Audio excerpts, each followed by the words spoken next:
Në një kohë kur zanatet tradicionale po përballen me rrezikun e zhdukjes, në Shkodër u mbajt aktiviteti Art Zanatet, një hapësirë krijuese që synon të lidhë trashëgimin kulturore me të tashmen dhe të ardhmen. Mjeshtri i filigramit Djomen Boriçi, piktor dhe artizan, dau me të rinjt njohuri mbi teknikat, historinë dhe bukurinë e filigramit, një nga zanatet më të hershme dhe të rafinuara të trashëgimisë shqiptare. Ai e ka trashëguar nga nëna e tij këtë pasion dhe profesion që mbetet një art delikat, me rëndësinë e ruajtjen e trashëgimisë kulturore jo materiale.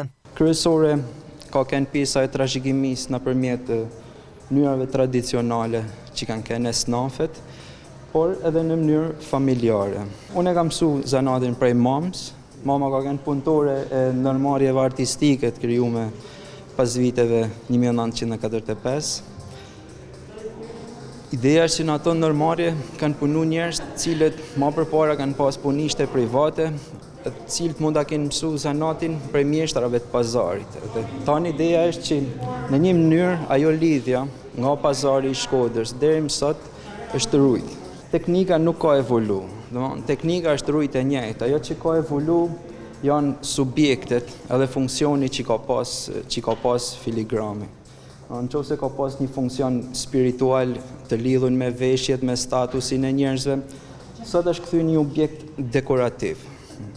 Përveç stolive që janë të përdorim përditshëm, pjesa tjetër janë objekte të cilat kanë më tepër funksion dekorativ. Në Shkodër filigrami ka qenë shumë i famshëm edhe në rajon.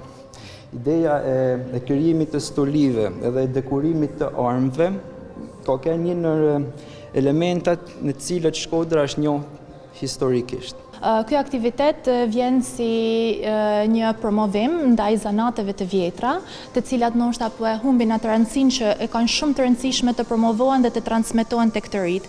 Qëllimi i këtij aktiviteti, por edhe i shumë aktiviteteve që do pasojnë, që do jenë një herë në muaj me të rit të qytetit, ka pikërisht këtë qëllim dhe synim që të rit të mësohen dhe të dinë pak më tepër për zanatet e vjetra.